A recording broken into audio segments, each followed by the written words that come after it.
Hey guys, welcome back to the channel, and today we're gonna be reacting to. Unpopular K-pop opinions, but tell your mom, oh, your mother, I'm gonna miss her. 1. Oh, K-pop's relationship with cultural edginess is a minefield of hypocrisy, ignorance, and capitalist opportunism. The industry thrives on shock value, aesthetics, and pushing boundaries, but only when those boundaries aren't their own. G-Dragon's Ubermensch is the biggest example. Idols and companies love to borrow oh, I want more information for this one. She has a point on that though. They like pushing boundaries, but not Korean societal boundaries. Mm. the aesthetics of She has a point. marginalized cultures or Ooh, historical that trauma hits for their edgy hard. concepts. Mm-hmm. Black hairstyles, Hindu deities, native headdresses, historic imagery. But only when there's no risk of backlash from their domestic Korean audience. Right. I mean, She G-Dragon right. has no problem pissing off international fans with the Ubermensch poster. But he'd never dare rework Japan's imperialist rising sun flag for a transgressive concept. Why? Really? Because Koreans actually I thought he kind of did with went a little bit hard on the Korean government though when they did the shutdown. He did Sublim. like a little. Nah, Yeah, that's that's sublim. true. It's sublim. Yeah. care about their own historical trauma, colonialism, comfort women, etc., and would drag him for it, but using symbols tied to other countries? That's fair game apparently, because the outrage is foreign and easier to dismiss as oversensitivity. This isn't just about G-Dragon. Blackpink plopped a Ganesha idol on the floor in their How You Like That MV like it was an IKEA ornament. Mamamoo did blackface for a Bruno Mars tribute, reducing black culture to a costume. These choices scream we'll exploit your culture for clout, but don't expect us to respect its weight. K-pop's entire business model is built on cultural strip mining. It cherry picks elements from African American hip-hop, South Asian traditions, indigenous symbolism, and even traumatizing iconography, all while treating these cultures as a buffet of cool props. The problem isn't inspiration. It's the total lack of Mm. reciprocity. Take hip-hop. K-pop owes its swagger, beats, and streetwear aesthetics to black culture, yet companies like YG Entertainment have a long history of reducing blackness to dreadlocks, gangster accents, and cringy tributes. When BTS donated to Black Lives Matter, it was a rare moment of acknowledgement, but even that felt performative, like tossing crumbs to the community they've profited from for Oh, years. Meanwhile, when non-Korean it's not. artists try They donated a lot of money though.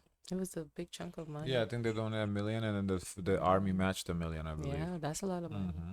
to appropriate Korean culture, But to be fair though, I wouldn't say BTS is the one copying, the black culture the most though. There are other groups that are way more copying than Mm. BTS.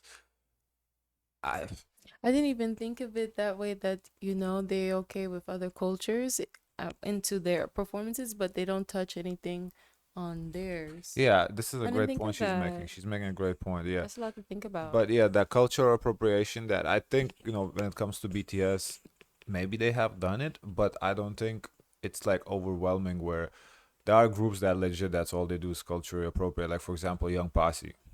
Like that's all Yeah. they fucking do. That's just embarrassing at this point. Mm, Uh so yeah, they are, treasure tried kinda ish, a little more, but now they're kinda back mm, to I don't know what they're doing. So yeah, there are groups that so yeah.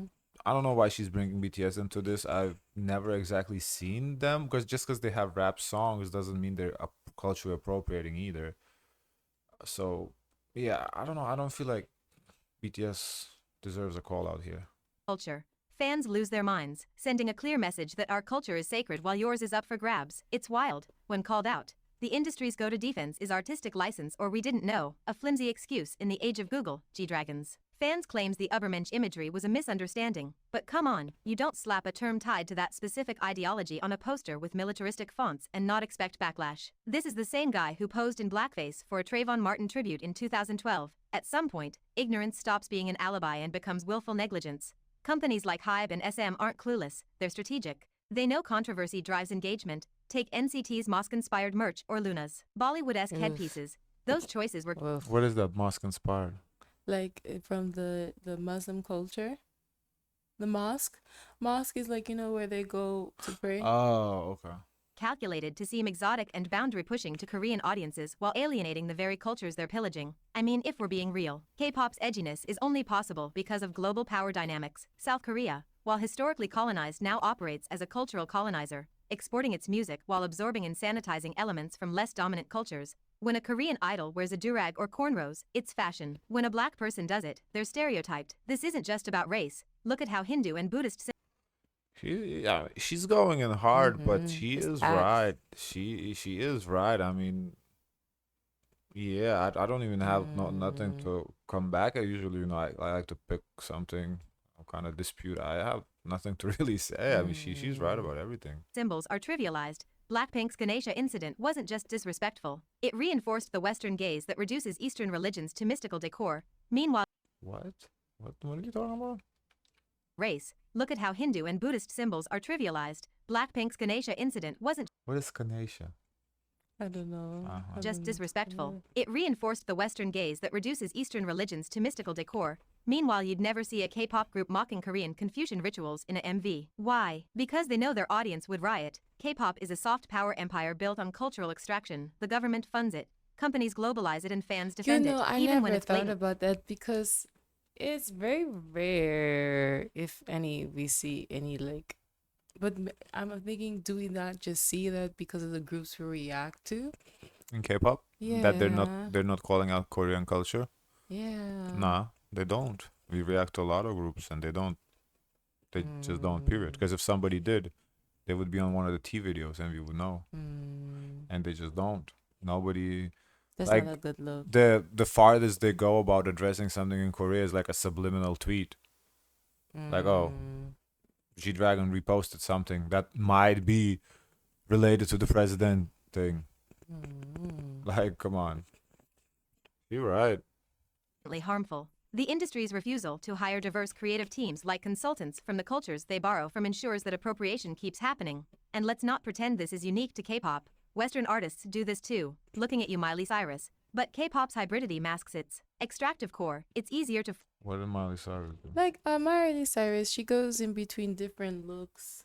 So sometimes she look like she can be from the hip hop community, then Oh, she okay. goes in over to the Country? country, then over to pop.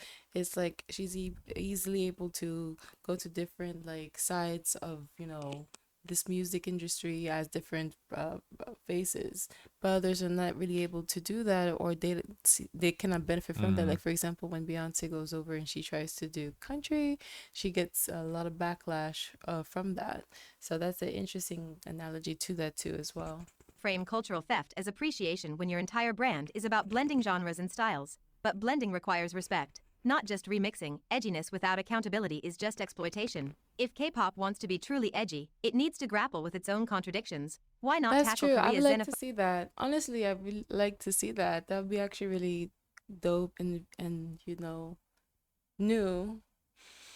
I Now that I think about it, maybe the closest what we would come to that is when 80s. I don't know his name. The guy from 80s. He dissed Hybe.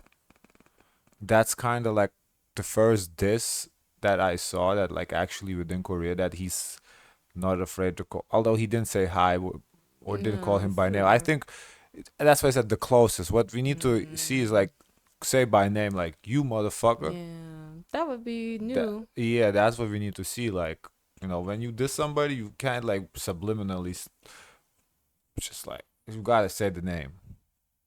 or colorism. Oh, right, because that would actually risk alienating domestic fans. Instead, they'll keep mining marginalized cultures for aesthetics, hiding behind artistic vision while dodging real accountability. I mean, to be fair, I have been saying that K-pop just copying hip hop. Since the day Mm, one we started reacting to me, that's why I felt they're copying hip hop up. She's right. mm, And of course, not all K-pop, as I said. Like I feel like BTS. I don't. Maybe early in their days they did. I'm not too familiar, what they. But looking at them now, I don't see that.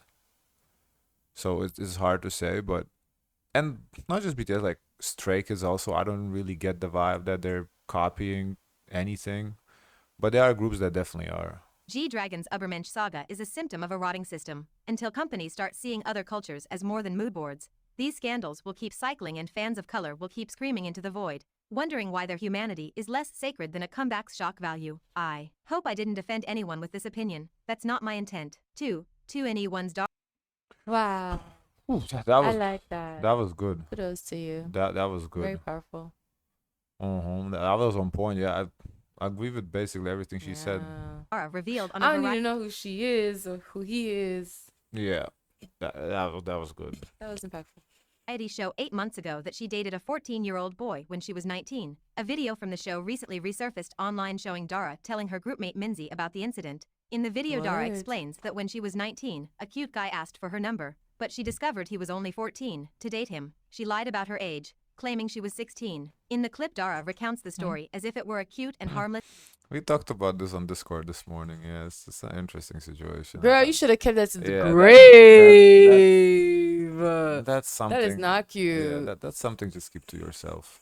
anecdote, and even Minzy just laughs it off, and I'm like, what? Cute? 2NE1 is that group for me. But this is sick. It's a grown woman casually admitting to predatory adjacent behavior and framing it as a cute Yeah. anecdote. The sheer lack of self-awareness here is staggering. At 19, Dara wasn't just young and dumb. She was a legal adult who deliberately lied to a 14-year-old child to manipulate him into dating her. Let's not mince words. A Oh, so she lied to the child too? I thought she just lied to the public, like to everybody about the age.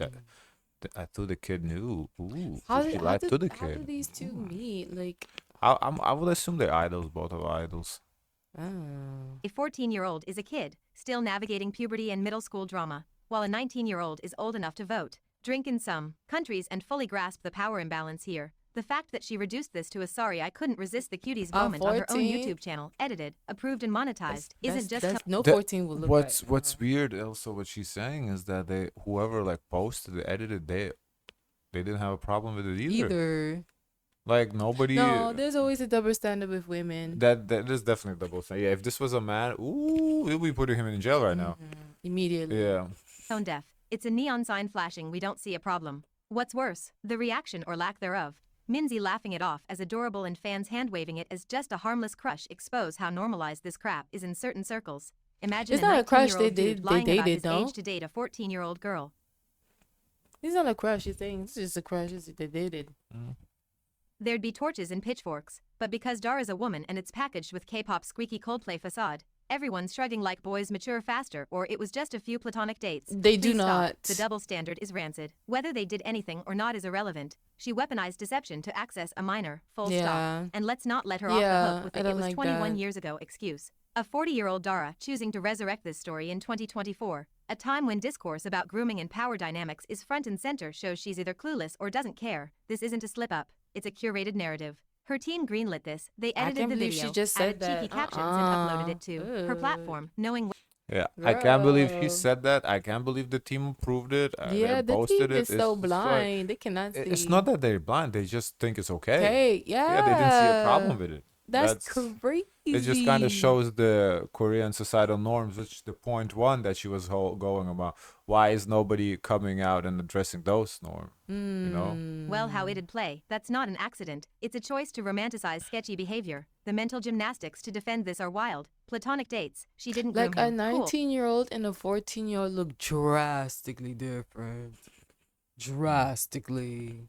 But why did she feel the need to lie? If it's so innocent, why hide her age? She admits the kid likely found out she was older through the media after she debuted. That's not a meet cute, that's a breach of trust. A 5-year gap at 14 versus 19 isn't just a few years, it's a chasm in life experience. A 14-year-old isn't weighing college apps or part-time jobs, they're figuring out algebra and crushes. Dara at 19 was old enough to know that pursuing someone that young while masking her age is gross. Regardless of intent, the Yeah. bigger issue? The normalization. By airing this story with zero Like reflection, that's so much Dara is control signaling to because you don't give that person a choice really.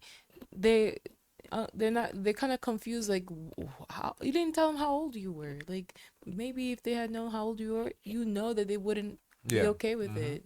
Yeah, you're right. fans that manipulating wrong. minors is a fun lil quirk, not a red flag. It's especially insidious because she's a role model to young fans who might internalize this as romantic behavior. And let's not pretend this exists in a vacuum. K-pop's obsession with youth and innocent concepts already blurs lines between idols and underage fans. Stories like this pour gasoline on that fire. Lastly, the silence speaks volumes. Where's the backlash? The critical think pieces? The fact that this blew up on a niche subreddit and not mainstream media says everything about You know how what they society say still dismisses. too?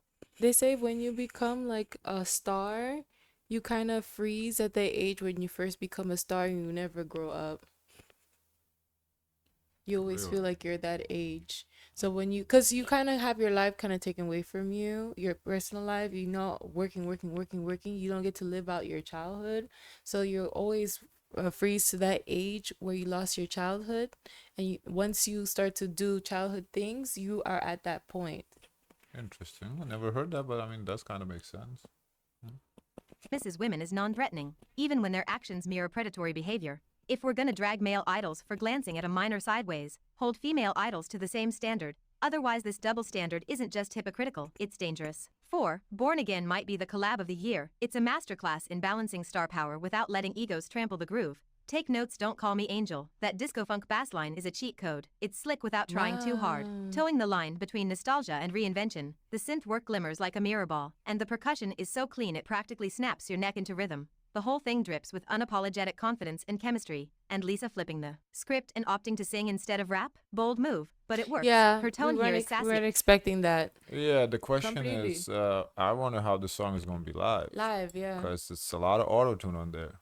And more melodic. The hook she delivers is a statement. A crystal clear watch me now that's too smooth to be desperate and too direct to be ignored. It's that kind of controlled confidence that turns a simple refrain into an earworm. But it makes sense. letting She likes the song. The song, like she overall, it seems like best, watching her. She really likes uniqueness. Yeah. Because so this song is very unique. So and it makes perfect sense that she likes it. Doja Cat handle the rap was genius. She doesn't just drop a verse, she waltzes in, flips the table band, leaves without looking back. Her flow is effortless, packed with winking jabs and razor-sharp phrasing. That makes every syllable count. Doja doesn't just sit on a beat, she bends it to her will, carving out a space so distinctly hers that it feels like the song reshapes itself around her presence. It's cocky, it's playful, and it's the perfect contrast to Lisa's controlled fire. But the knockout moment? That's all Ray. She doesn't just take the bridge, she obliterates it. Knowing this song was originally hers adds a delicious edge, but even without that It was originally Oh, hers. originally hers. I knew she produced the beat. I didn't know it was originally hers. Okay, Oh, interesting. I see that. I can see No, it. we did say initially, yeah, that okay, this is very much Ray. context. Mm-hmm. Her delivery is raw, impassioned, and completely undeniable. Her voice doesn't just hit notes. It aches. This isn't a performance, it's a reclamation. That soaring vocal run isn't just impressive, it's personal. And it shifts the entire song from a flex to something deeper, something urgent. The structure here is a throwback flex. 4 minutes long in an era of ringtone singles. A slow build intro instead. Yeah, I am happy with the length of the song because we were saying that three Yeah. people on the song, it better be 3:30 at least. Yeah. So I'm happy she actually did come out and it was like almost 4 minutes. That's pretty cool because a lot of music nowadays is like 2:20. So if you have three people, that's 2:20. That's just come on now.